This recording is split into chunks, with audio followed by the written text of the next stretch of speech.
Hey, bienvenido a un nuevo episodio de Marketing para David, un podcast dedicado a vos, David, que estás escuchando y que necesitas, como yo, armas de marketing para diferenciarte y competir con los gigantes de tu industria, los Goliath. Mi nombre es Javier Iranzo y hoy vamos a hablar de un tema que no hemos tocado antes. Antes de presentar a nuestro invitado, si te gusta este podcast, por favor suscríbete y activa las notificaciones para no perderte ningún episodio y además así apoyás al programa. Ahora sí, hoy voy a hablar con Gustavo Soto.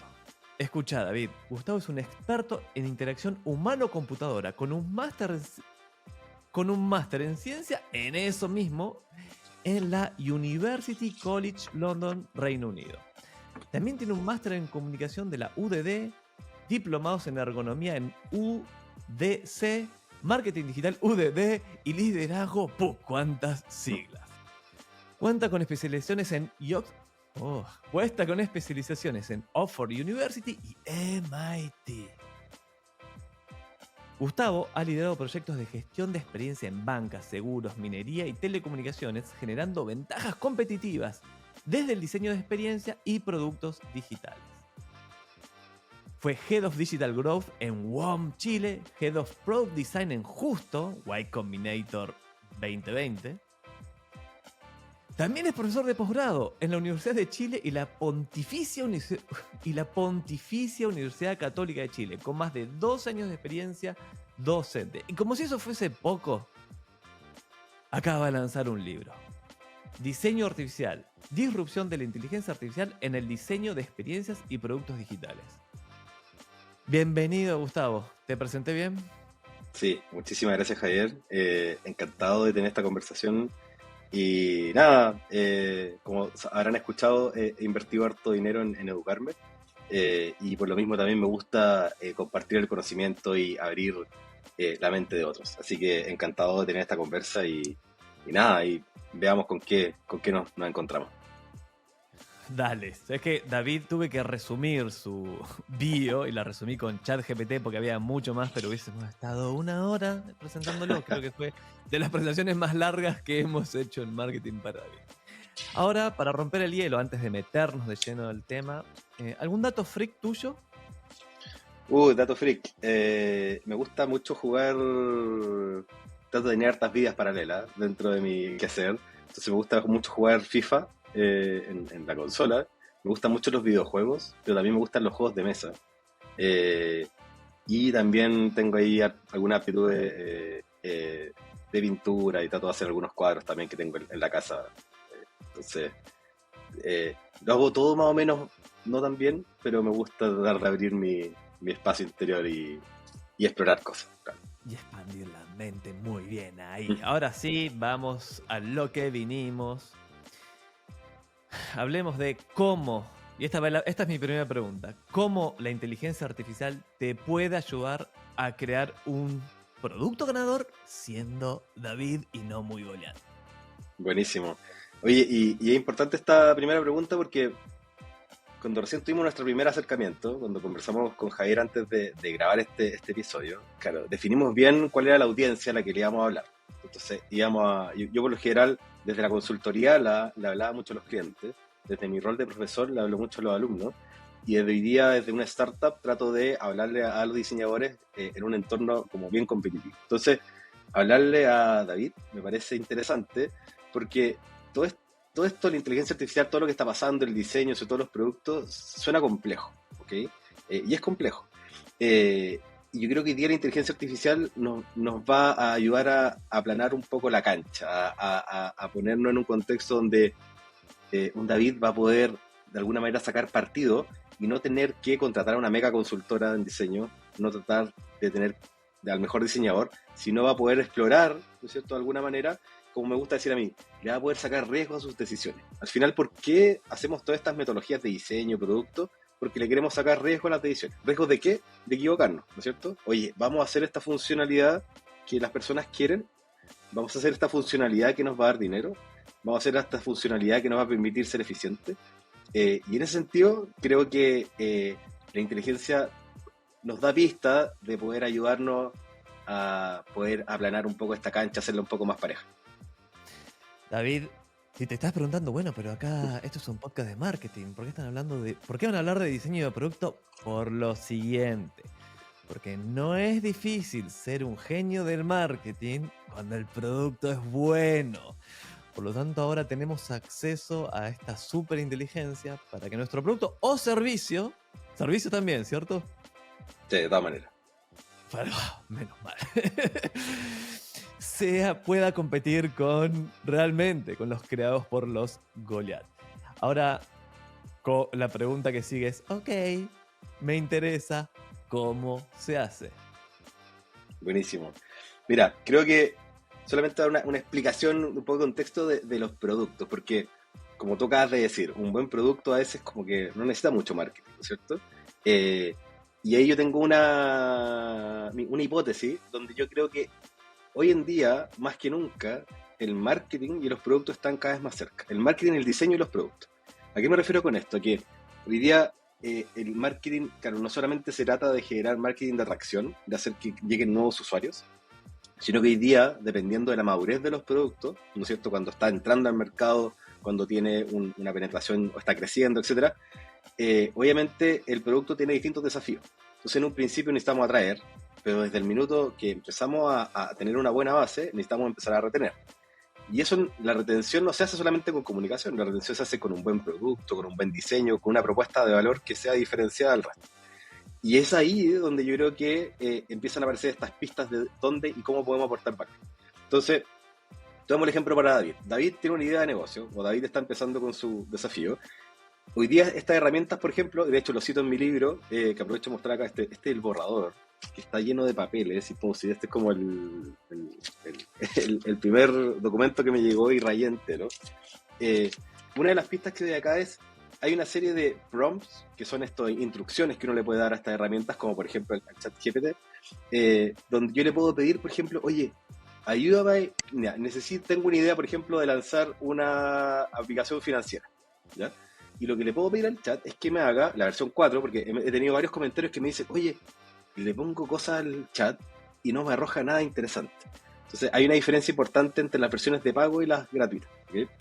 Entonces la versión de pago tiene más inteligencia, tiene modelos mucho más robustos, me puede decir, por ejemplo, ayúdame a armar un listado de los competidores en Argentina, por ejemplo, que yo debiese mirar si es que quiero pensar en un producto financiero. Y lo que me va a dar el chat es un listado, por ejemplo, de las mejores aplicaciones rankeadas dentro de las stores en base a temas de finanzas. Y eso que te acabo de decir es súper útil porque me puede ahorrar mucho tiempo, me puede ahorrar 2 días de búsqueda, de entender cuáles son mis referentes, y solamente en 5 minutos me puede dar, no, 5 minutos, en 30 segundos me puede dar un listado de referentes los cuales yo puedo ir a mirar. Entonces, dentro del proceso de toma de decisiones, de por ejemplo, de analizar cuál es mi competencia, cuáles son los atributos de este producto que son los más importantes, cuáles tendría que ir a mirar, cuáles son los más innovadores, estas herramientas nos pueden ayudar. De manera completa y absolutamente confiable, no, pero sí nos pueden dar pistas y nos abren mucho el campo en vez de estar explorando un día entero. Rápidamente uno puede tener una cierta sensibilidad. Entonces, adelante. Y podría preguntarles, siguiendo con el ejemplo de las aplicaciones financieras, vamos a enfocarlo en Chile, digamos, que las Dale. conozco más. Puntual, Racional, Soy Focus, Tempo ahora. Ahí tenemos. Podría preguntarles, ok, dime quién es su audiencia, quién es su cliente ideal. ¿Puedes identificar a quién están dirigidas?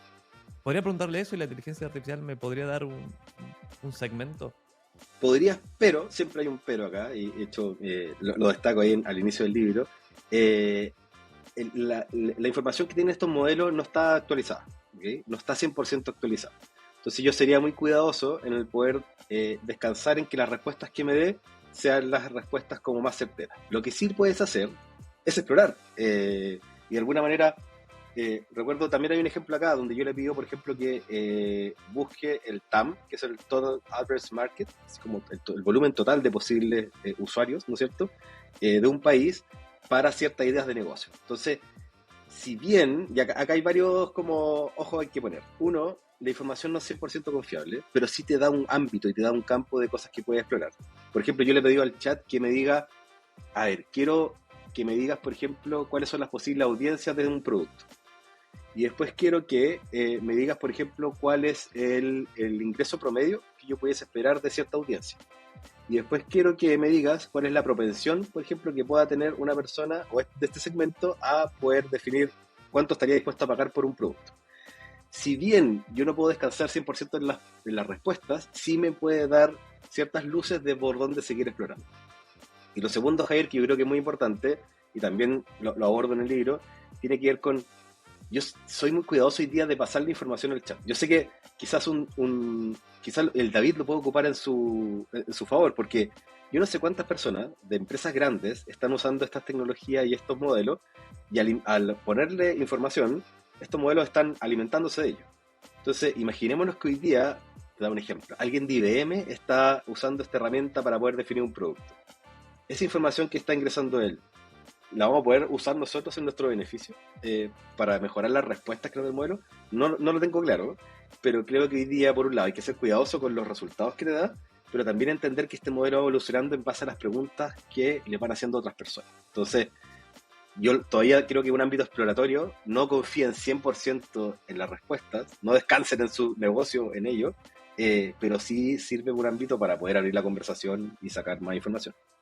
Sé que estaría bueno, acá paréntesis para el editor, sé que estaría bueno es que hagamos un paralelo entre cómo se diseñaba un producto antes la inteligencia artificial y requerías un montón de recursos, equipos y demás. Ahora diste como una pista de cómo analizar cómo hacerlo con inteligencia artificial, pensando sí en que David, quiere armar una aplicación que compita con alguna de estas que mencionamos, desde principio a fin hasta que tiene el producto.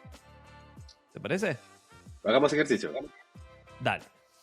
Dale. Entonces, Gustavo, sigamos. Ok, queremos un producto ganador, somos David, no tenemos montones de dineros o recursos, ni equipos. ¿Cómo se hacía antes esto y cómo lo podemos hacer ahora gracias a la inteligencia artificial? Mira, yo un David, mi recomendación es, paralelamente, o antiguamente más bien,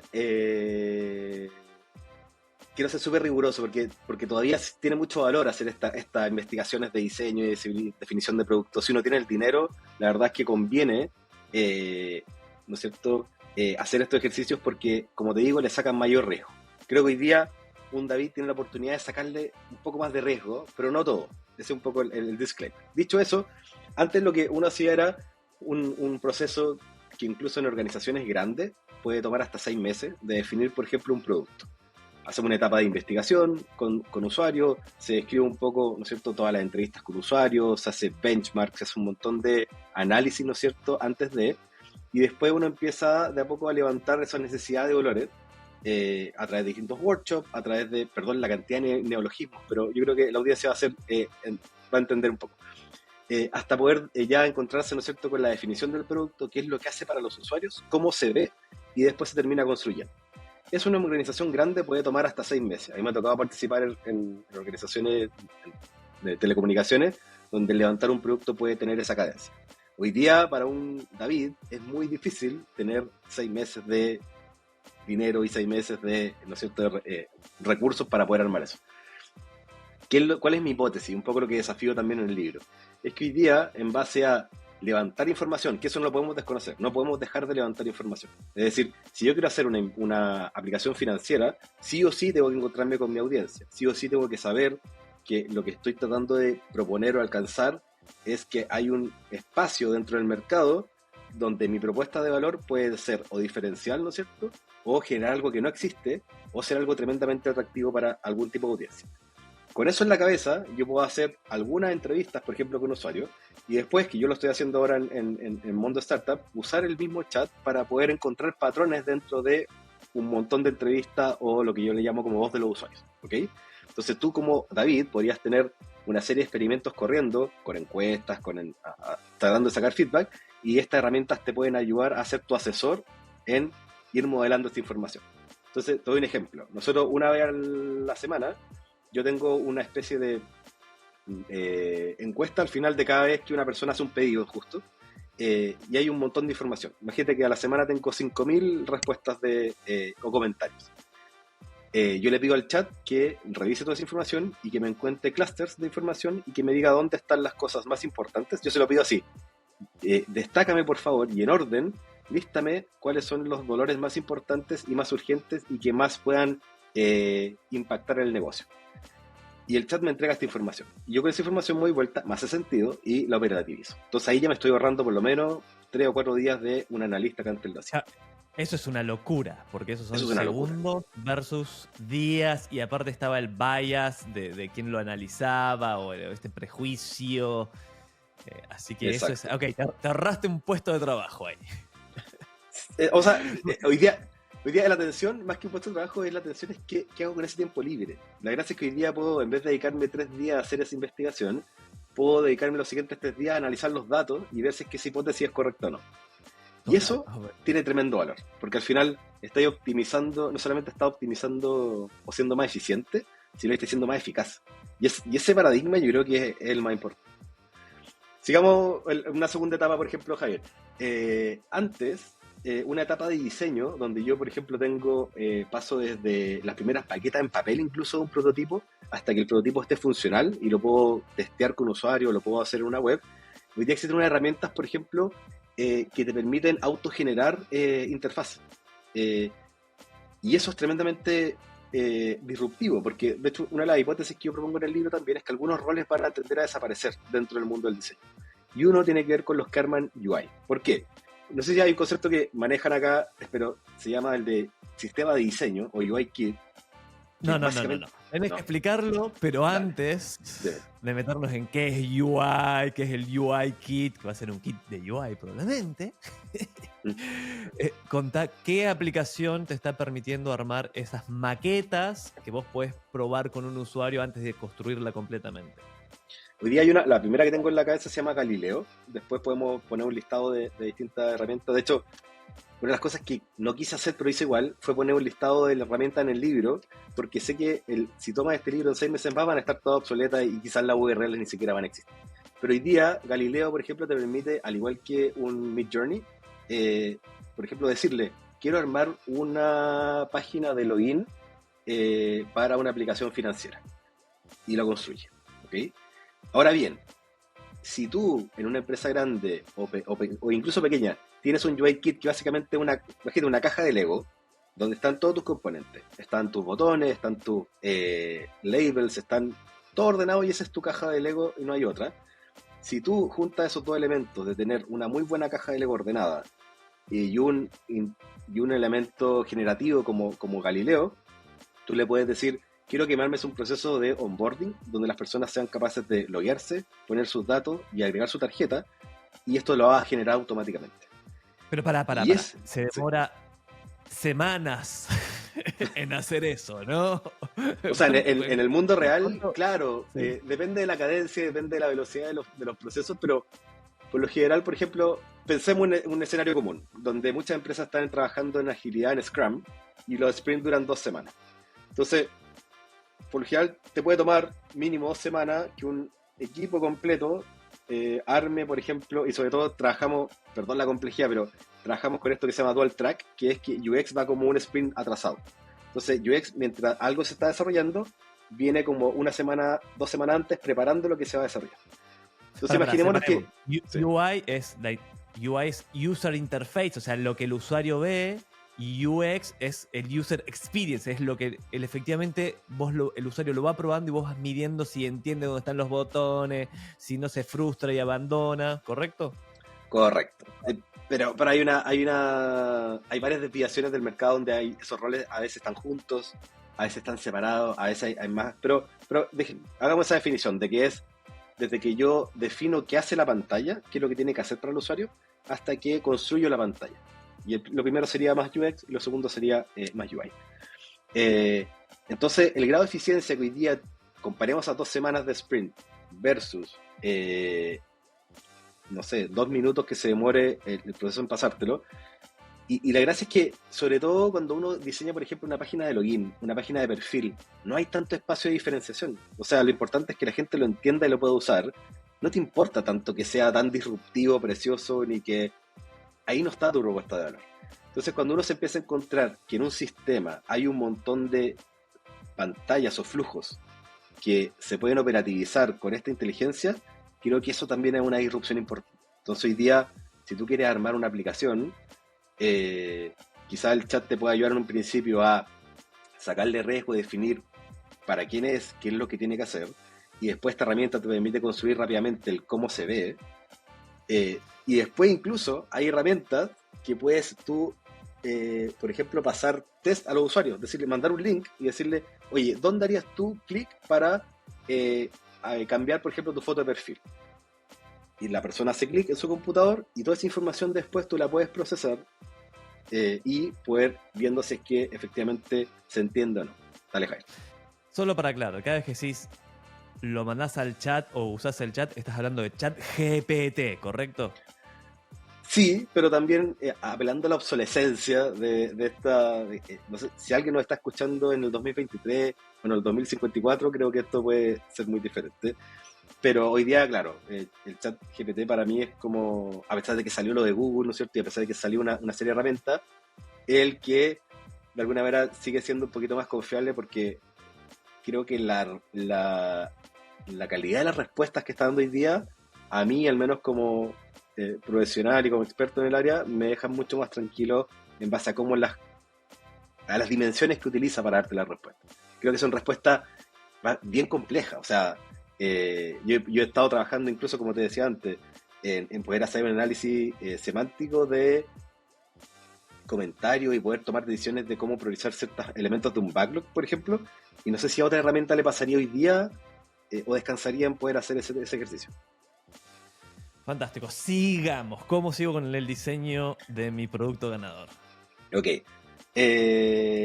Una vez que tenemos el UI armado, por así decirlo, tenemos varios caminos que seguir. Uno es que efectivamente hoy día también el mismo chat te puede hoy día ayudar a hacer toda la definición de desarrollo, ¿no es cierto? Cómo desarrollo algo y cómo codeo algo. Yo no he estado tan metido en eso, sería cuidadoso porque obviamente depende de cosas más comerciales, como por ejemplo qué plataforma voy a usar, qué lenguaje voy a usar. Al final, la definición de qué tecnología voy a usar pasa más bien por una decisión de negocio, de producto, ¿no es cierto? Es como quiénes son nuestros usuarios, cuáles son las cosas que más les interesan, la performance del producto, etcétera.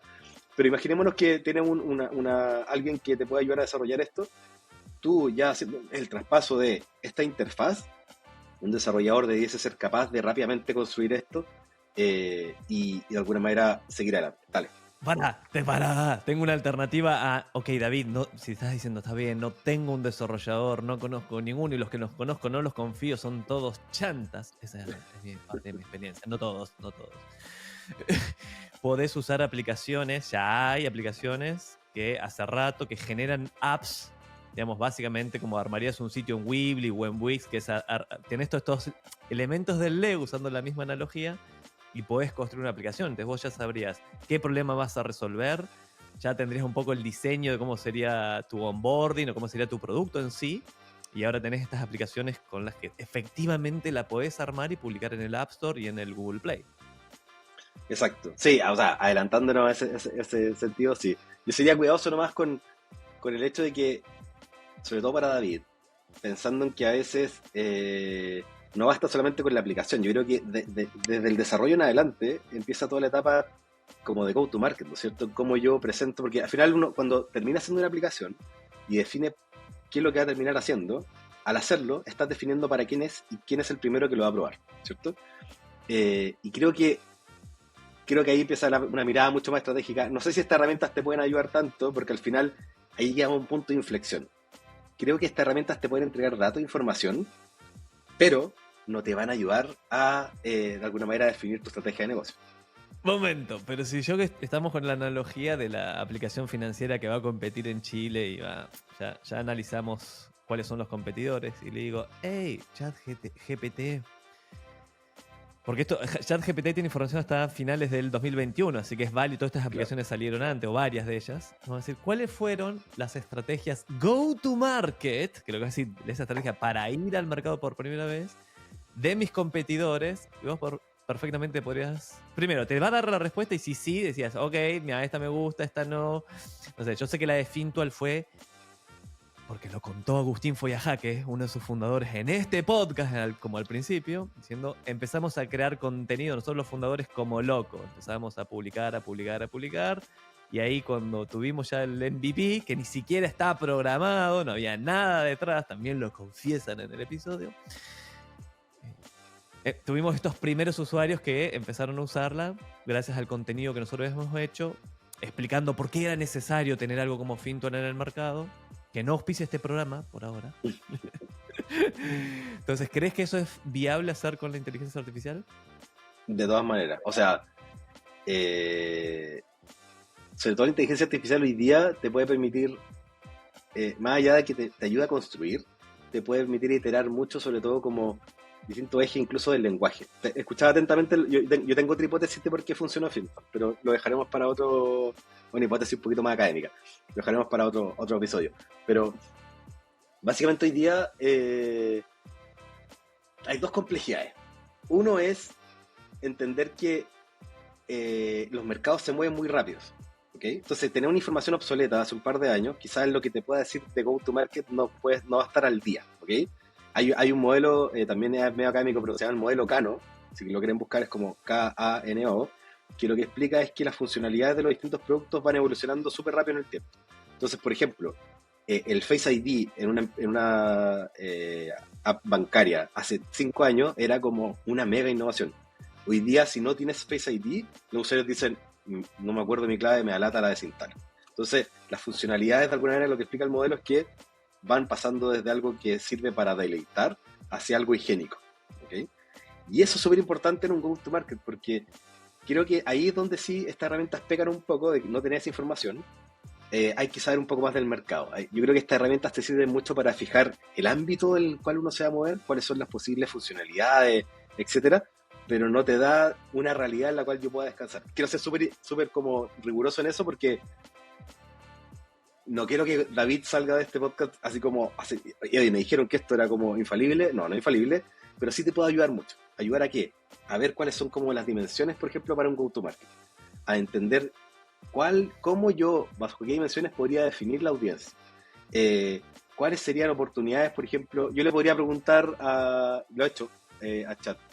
Dime las funcionalidades de las aplicaciones financieras, por ejemplo, que en Europa o en Estados Unidos son muy innovadoras, y contrástalas, por ejemplo, con el mercado local. A veces me da una respuesta buena, a veces no, pero yo podría tratar de identificar funcionalidades que son muy disruptivas y que quizás no las tiene nadie acá. Y eso es un tremendo territorio de valor porque al final puedo ser el primero en salir a decir que no hay nadie ahí.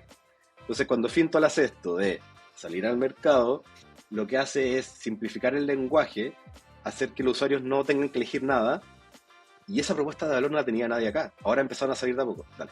Momento, eso mismo que acabas de decir que se usa mucho, que es, mira, hay un producto, por ejemplo, Corner Shop ya existía en Estados Unidos, era Instacart. Dijeron, ok, eso mismo lo vamos a hacer acá.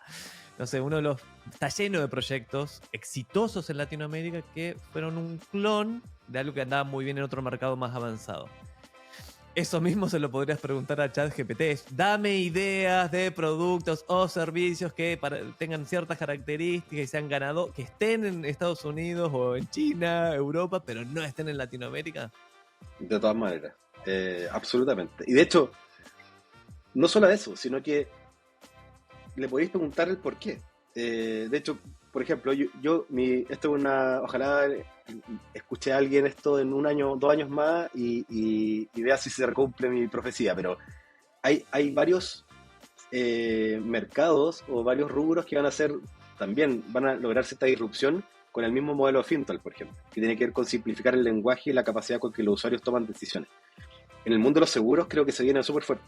En Estados Unidos existe uno que se llama Lemonade, que es una empresa de seguros que ahora por la pandemia bajó un poco, pero en su minuto era muy simple. De hecho, era un gatito que te ayudaba a poder elegir un seguro.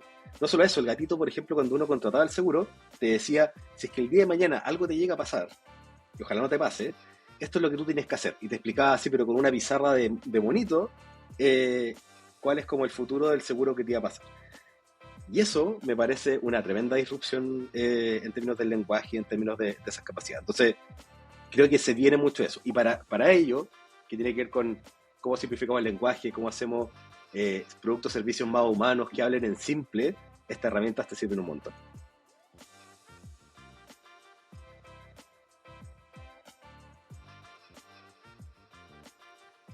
O sea que te recontra pegaste. ¿Está bien? Desde que empezaste a hablar del gatito. ¿Se ¿Puedes cortó? asegurarte que estés en tu mejor red? Hola, hola. ¿Me escuchas? Sí, ahora sí. Sí, te pixelaste un poquito.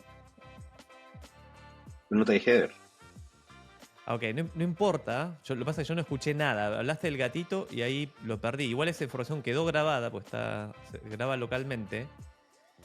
Pero partamos con el gatito de nuevo. No importa que... A ver si te escucho. Sí, espera, estoy viendo. Sí, volvió, ya te veo en HD. Ya.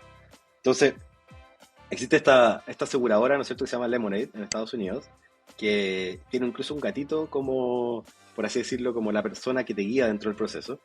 Y no solo ellos, sino que simplifican tanto el lenguaje que incluso después te explican con una pizarra muy simple el gato, por ejemplo, qué es lo que pasa en el futuro si es que el día de mañana tienes que hacer activo tu seguro. Entonces te explica, por ejemplo, si llegas a chocar, este es tu deducible, esto es lo que vas a tener que pagar, y de alguna manera te cuentan una historia. Y esa como experiencia narrativa, creo que hoy día es algo que, sobre todo esta herramienta de inteligencia artificial, te pueden ayudar mucho, porque al final está acercando mucho más el lenguaje, ¿no es cierto?, no tanto la funcionalidad, porque el día de mañana, y esto también creo que es importante, porque a un Goliath yo creo que le va a servir el hecho de que hoy, a nivel funcional, las capacidades tecnológicas están, ¿no es cierto? Todo, por ejemplo, si imagínate el tema de la banca.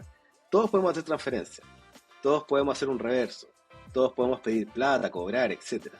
Pero ¿dónde está la diferenciación? ¿Dónde va a empezar a entrar?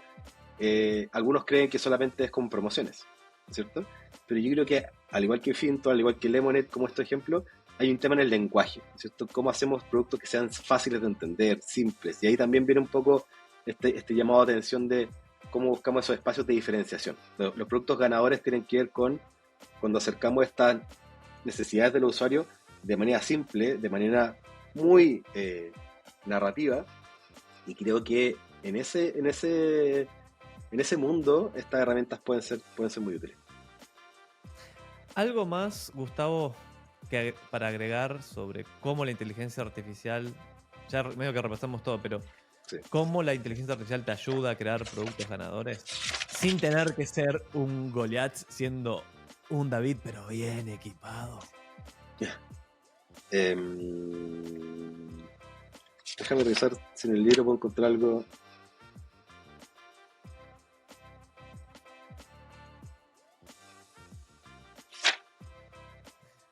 Si no, cerramos ahí, cambiamos de secciones, ¿eh? No pasa nada. De hecho, tengo varias secciones más. No, dale, yo creo que estamos principalmente. Dale, vamos a meternos entonces a la sección ping pong, pero va a ser una sección de ping pong renovada. Ok. Porque quiero saber tus prompts, o eso que le escribís a la inteligencia artificial para que haga el trabajito, favoritos, ¿ok? ¿Estás listo? Dale, déjame de hecho buscar algunos ejemplos de acá para. Vamos a ver. Y vamos a hacerlo en ranking, digamos, vamos a hacer 5 prompts del 5 al 1, y el 5 es el menos favorito, el 1 es el más favorito. Dale, voy a. Dale, voy con la intro de la sección de nuevo. Dale. Vamos a meternos a una de mis secciones favoritas, que es el ping pong. Yo te voy a hacer una pregunta. Bueno, en realidad la vamos a cambiar. Vos me vas a dar tus prompts favoritos, ¿ok? Buenísimo. Vamos a hacer un ranking de 5 a 1. Vamos con el prompt número 5. Creo que lo mencioné antes, pero tiene que ver con esto de que ayúdame, antes de que se me ocurra una idea, antes de que yo esté pensando en un producto, ayúdame a entender el posible total mercado que existe dentro de una región. Dime cuáles son los segmentos y la propensión de ellos, ¿no es cierto?, en base a su nivel de ingreso para poder adquirir este producto. Y eso, que básicamente lo que acabo de decir, uno lo puede pegar. O sea, si ustedes caen escuchando y copian y pegan, pueden de alguna manera como ir probando, ¿no es cierto?, cómo se va moviendo esa integración. Pero tiene que ver con eso, como dame un resumen completo de un mercado y analízalo, ¿no es cierto?, en base a cierta información que se tenga. Y además le puedes pedir que te lo ponga en una tablita para que sea más Claro, ordenadito. después le dices ponme una tabla y después le puedes decir agrégame una columna donde diga, por ejemplo, no sé, el riesgo financiero de poder prestarle plata. Estoy inventando. Fantástico. Pero se puede, sí. Prompt número 4. Hay una metodología que se llama storyboarding, que básicamente es armar una historia, es como un cómic. De hecho, yo tengo una especie de presentación por ahí y se la puedo compartir. Pero básicamente un storyboard son escenas, no sé, 8 escenas donde se cuenta de un producto. Yo lo uso mucho porque, por lo general, a veces no es necesario armar la interfaz, escribir el mono, armar cómo se ve la pantalla, sino que lo que importa es contar la historia del contexto en el cual se da ese flujo, ¿ok? Entonces, si yo quiero validar tempranamente, por ejemplo, qué tan útil sería una educación financiera para niños, yo le podría pedir al chat, y lo he hecho, de que me describa en 8 escenas, ¿no es cierto?, un usuario utilizando cierto tipo de producto. Y lo que he hecho básicamente es que me cuente como una historia, que me la describa y que me dé un prompt para mi journey donde yo pueda obtener después una imagen de ello. Entonces, en una hora puedo tener un relato gráfico contando la historia de un producto. Es de puta madre, pero no te vas a ir sin dictarnos el prompt para que lo copiemos. ¿Cómo pedís Buenísimo, esto? Oscar. Palabra por palabra. Denme un segundo.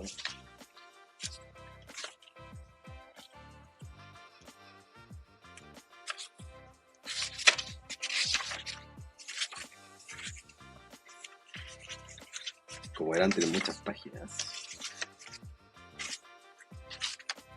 Más encima a esta versión no le puse números a las páginas.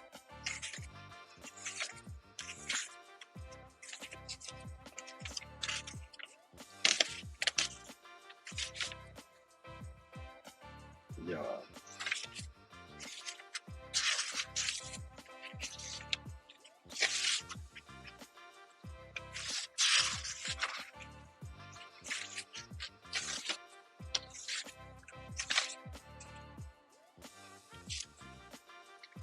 Ya mira, puse para un producto digital, entre comillas, wallet de servicio financiero, de hecho usé el mismo ejemplo, y usando la metodología de storyboards, genera un storyboard de 8 escenas que cuenten del proceso de onboarding y adquisición de la wallet.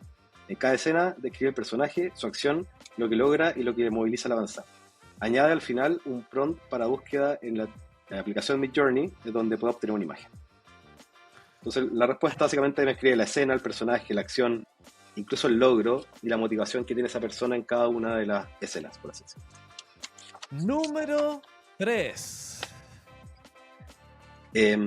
Hay una parte crucial y trascendental en todo diseño de producto que tiene que ver con el test, ¿no es cierto? Entonces, uno, ¿por qué hace todas estas metodologías? Porque después quiere sacarle riesgo, y una de las maneras de sacarle riesgo es poner esto frente a los usuarios, ¿cierto?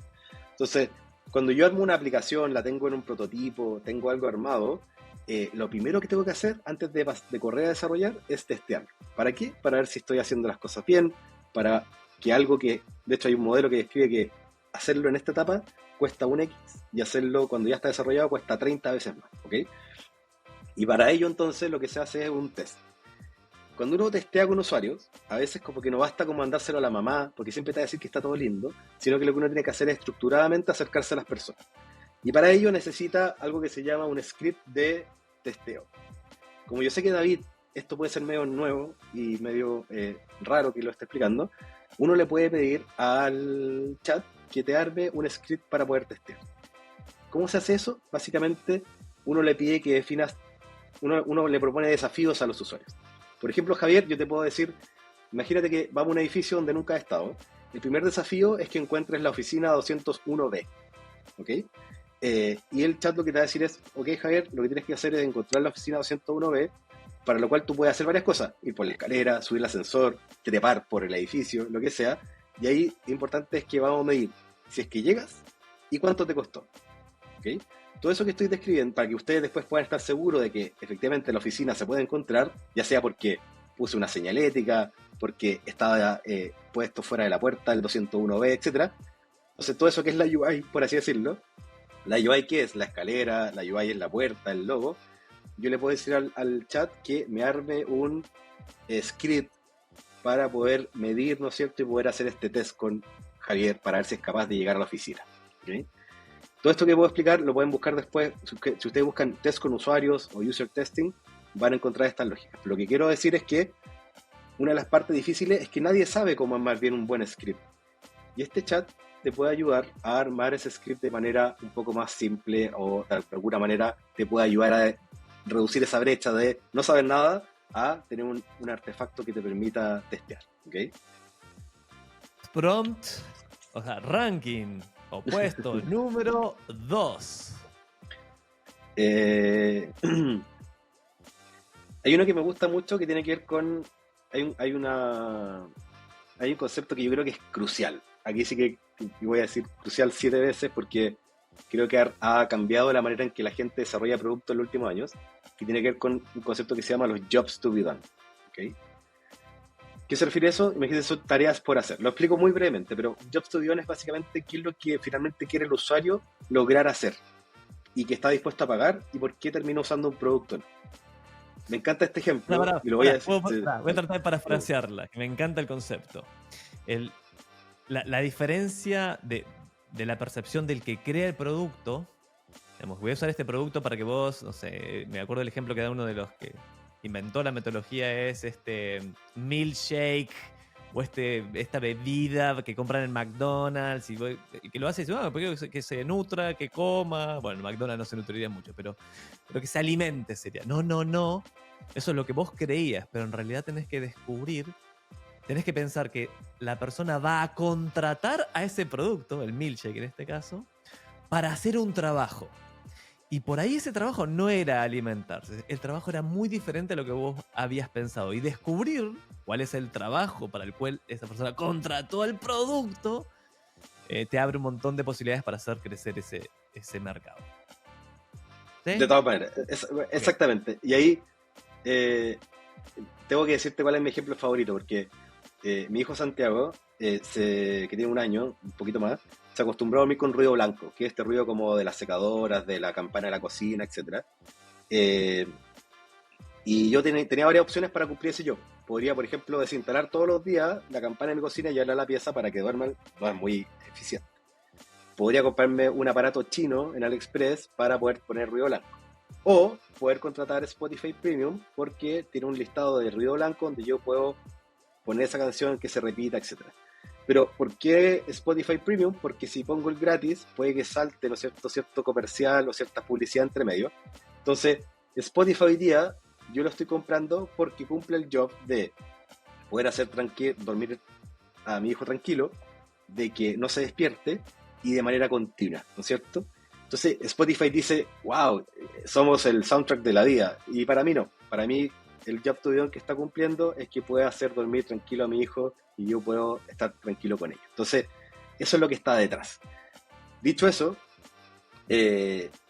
uno de los prompts que tengo, que me gusta hacer mucho, es cuando ya tengo cierta información recopilada, cuando hice algunas entrevistas, cuando tengo algo de información que pude recolectar de distintas fuentes, yo le puedo pedir al chat que me explique cuáles son los jobs que están detrás de ese uso o propensión. ¿Okay?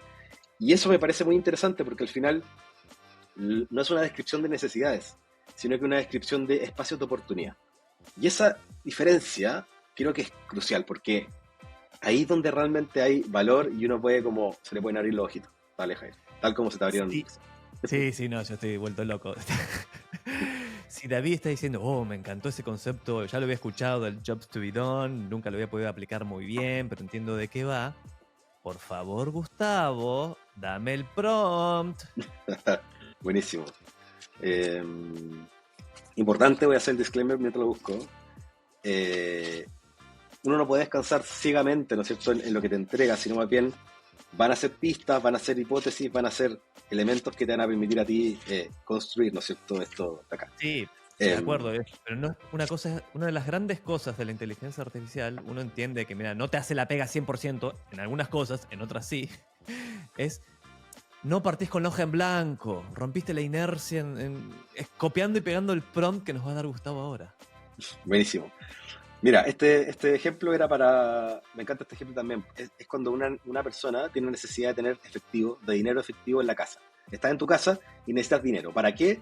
Puede ser para un montón de cosas. Darle dinero a tu hijo que no está de alguna manera bancarizado, o necesitas pagarle a una persona, ¿no es cierto?, que te ayude con alguna cosa. Entonces el prompt dice, utilizando la metodología de los Jobs to be on, así tal cual, genera 5 jobs relevantes en el escenario donde un usuario necesita obtener efectivo de manera urgente y está en su hogar. ¿Ok? Entonces, ¿qué es lo interesante de eso? Que los jobs pueden ser ir, por ejemplo, a un cajero automático. O pueden ser como lo hace Rappi en Colombia, que uno puede pedir que te lleven dinero a la casa y te lo descuenten de tu cuenta. Hay un montón de maneras de resolver ese job. Y acá estas herramientas te pueden ayudar a ti a permitir identificar. ¿Y qué es lo que te entrega de respuesta? ¿Cuál es el job? ¿Cuál es la situación? ¿Cuál es la motivación del usuario? ¿Y cuál es el resultado esperado que tiene el usuario?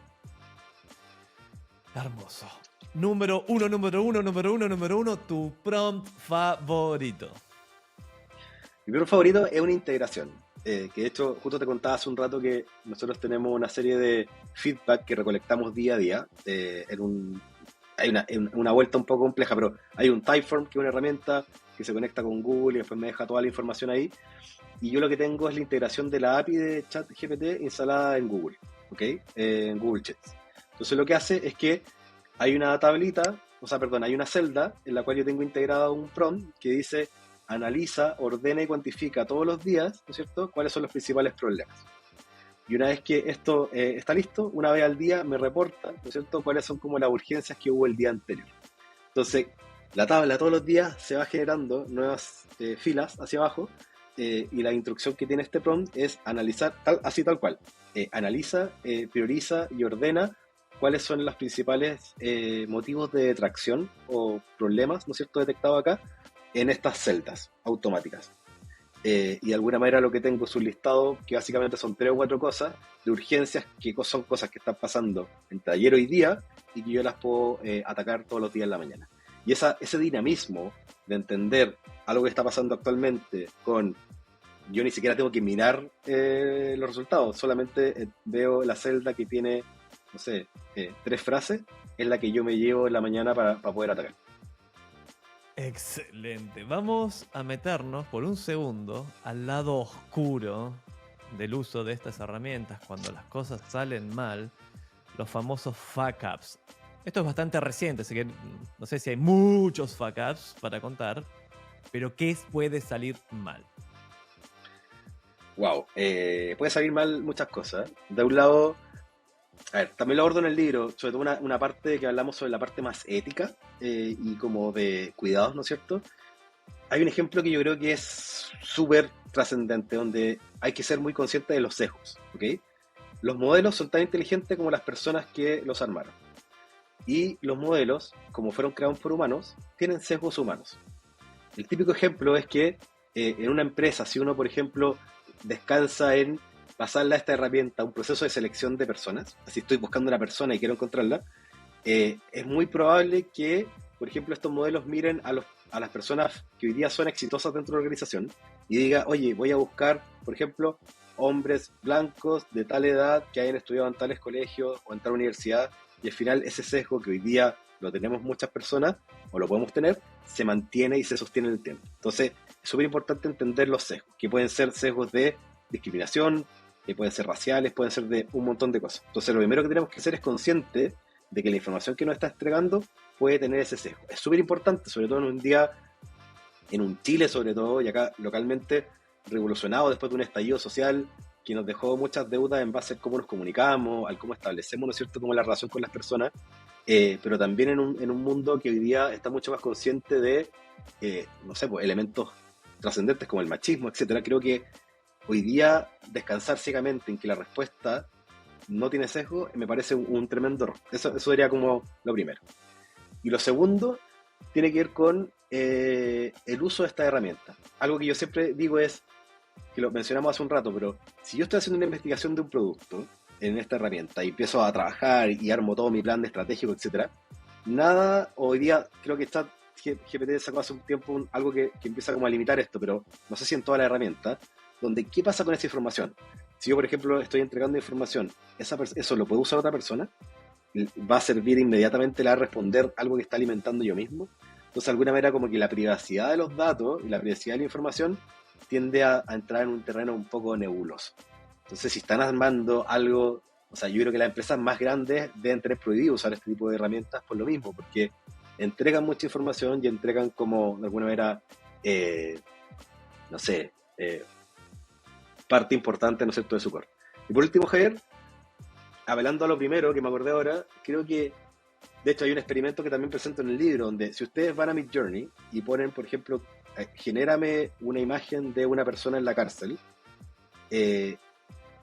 esa respuesta que nos puede dar la imagen, pensando, por ejemplo, en contenido autogenerativo, donde yo puedo, por ejemplo, descansar en que digo, oye, sé que voy a conectar esto con el chat y voy a hacer que todos los posts de mi marca se automaticen y se autogeneren.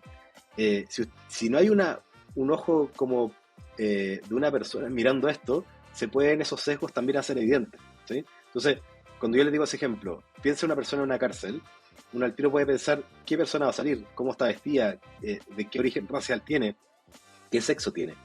Y eso creo que puede ser peligroso si es que no hay un control humano, por así decirlo, entendiendo que hay una serie de sesgos que pueden estar expuestos ahí. Creo que esas tres cosas son como, wow, importantes. Muy bien, vamos a cambiar de sección a una que estamos estrenando en este episodio y es, queremos saber cuál es tu stack de tecnología o las aplicaciones que usas, foco en inteligencia artificial. Principalmente me muevo en un mundo muy común, diría yo. Hoy día estoy usando el chat GPT en su versión 4 con varios add-on, pero no le he podido sacar todavía como tanto partido. Uso Midjourney principalmente para muchas cosas. Le hice un libro a mi hijo el otro día, pequeño, Midjourney. Le pedí al chat que me armara un libro y después con Midjourney armé las imágenes de un pez y la vaca que le encantan. ¿Cuánto te demoraste en todo este proceso, de la idea a tener el libro y estar leyéndoselo en la cama a tu hijo? 20 minutos, porque me propuse eso como el experimento de poder hacerlo muy rápido. ¡Ey, papá! Ayer fue el Día del Padre. Ayer fue el Día del Padre. Puedes ser el mejor papá del mundo con ChatGPT y Midjourney. Puedes crear cuentos originales con los personajes que más le gustan a tu hijo. Así que... Exacto, de hecho inventado. Lo único, no habría tanta como lógica entre una y otra imagen, pero fue entretenido igual. Y lo otro que está utilizando son estas integraciones, como te digo yo, que te permiten, por ejemplo, integrar un Typeform, que es para poder recibir feedback, con Google, que es para ya almacenar los datos, perdón, y después un Zapier, por ejemplo, que te permite como levantar alerta. Creo que esa más que una herramienta, esa lógica que permite hoy día como ir haciendo conexiones de tener una fuente de datos, sacar algo de información y operativizarla en alguna acción concreta, me parece que eso para mí es como mi stack favorito, así como sacarle partido a la información viva. Vamos a subirnos a la máquina del tiempo y va a estar difícil este viaje, porque vos vas a ser Marty McFly, yo voy a ser Doc Emmett Brown y vamos a viajar a 5 años en el futuro. ¿Cómo va a estar el mercado? ¿Qué productos vamos a ver? ¿Cómo vamos a estar nosotros presentes? ¿Vamos a tener pega, trabajo? ¿Cómo lo ves? Al final del libro, de hecho, tengo dos cotas como planteas tú, a 5 y a 10 años. En las 5 años no soy tan, por así decirlo, tajante, pero sí yo creo que se vienen dos grandes cambios. Uno es todo el tema de la interfaz autogenerativa. ¿A qué me refiero con eso? A que el día de mañana, por ejemplo, hoy día existe esto que le llamo el A/B testing. Hago 2 versiones, ¿no es cierto?, para una audiencia y la pruebo. Tengo un montón de, ¿no es cierto?, distintos como elementos de marketing promocional y voy viendo cuál es el que convierte mejor. Yo creo que no estamos lejos en 5 años de que existan interfaces autogenerativas. Entonces, por ejemplo, Javier se va a meter a Emol o a otro sitio y Emol va a empezar a construir un relato gráfico en sus elementos que responda a las necesidades de Javier. no solamente la parte publicitaria, sino también de contenidos. Pero también en el lado positivo, que eso suena como medio disruptivo y al final tiene que ver con que te mostramos lo que quieras ver nomás. Pero por ejemplo, mi abuela se va a poder meter también a Mall y como saben que tiene tantos años y que su visión está reducida, automáticamente la interfaz va a poder como autogenerarse de manera de ser más inclusiva con mi abuela. ¿Ok? Eh, y esas lógicas de contenido autogenerado van a permitir hacer un montón de cambios, tanto en la conversión de los commerce, en la conversión como de distintos elementos comerciales, en cómo nosotros le mostramos contenido de mayor valor. Creo que esa es la parte bonita. La parte negativa va a ser todo esto de los sesgos y todo esto, que también lo menciono en el libro de la economía conductual, ¿no es cierto? De cómo estas lógicas de behavioral economics, a través de los sesgos de comportamiento, pueden hacer que tendamos como que nos empuje, ¿no es cierto?, a hacer un consumo desmedido de ciertas cosas, que nos lleven, ¿no es cierto?, de la mano por esto que se llama como los patrones oscuros, ¿no es cierto?, de la interacción. Pero creo que no estamos lejos. Creo que va a haber harto trabajo, ¿no es cierto?, como de fiscalizar y generar leyes que protejan a los consumidores, porque esto como que viene por un carril avanzando a todo Yo camino. creo que estamos en el mega horno. ¿Por qué? Voy a explicar por qué. Porque hasta acá somos mega infelices, esa es la realidad del ser humano, somos miserables la mayor parte del tiempo, el mundo es mayormente pobre, hay problemas por todos lados, no hemos sido muy buenos creando una sociedad eficiente, justa, feliz, digamos, no ha caminado eso. Y lo que está pasando de a poquito es que nosotros nos manejamos con historias, o sea, nos cuentan historias, las creemos de un lado o del otro y se crea un sistema de creencias y eso, con eso después emitimos acciones y tenemos una manera de comportarnos. Ahora esta superinteligencia maneja el lenguaje mejor que nadie. Que nadie. Por lo tanto, las historias que vamos a empezar a recibir van a ser tan potentes que van a poder finalmente cambiar nuestra manera, nuestras creencias, por lo tanto nuestros comportamientos, por lo tanto el mundo. Ahora, ¿quién controla esa narrativa? Vamos a decir que es la elite, los mismos de siempre, que tienen el poder de decir, no muchachos, el mundo tiene que ir para este lado y nosotros vamos a acatar, nos van a hackear la cabeza, ya está medio hackeada. Bueno, esa es mi visión apocalíptica. Gracias, David. Muchas gracias, Gustavo, por habernos acompañado acá. Fue un placer charlar con vos. Pero antes de despedirte, hay algo que no te pregunté, y para no quedarnos con ese gustito amargo. Ojo, puede ser, quizás no es amargo, quizás nos llevan a un lugar espectacular y somos todos más felices. Algo que no te pregunté y te hubiese gustado. No, solamente hablar sobre el libro. El libro, ¿para qué en el libro? Aprovechando de hacer como un cierre y publicitarlo. El libro es para todas las personas que se han preguntado cómo esto me impacta a mí y que están más cercanas a los productos, al diseño. Quizá a David le puede ser útil encontrarse con estos prompts, ¿no es cierto?, estos ejemplos para poder diseñar sus propios servicios o productos. Y a los diseñadores que estén asustados, ¿no es cierto?, de esta pregunta cagada, ¿cierto? En 5 años vamos a tener trabajo. Hay una frase que abro ahí el libro que tiene que ver con como que la inteligencia artificial no te va a quitar el trabajo, sino las personas que entiendan en los próximos años cómo utilizarla en su propio bien, ¿no es cierto?, y beneficio.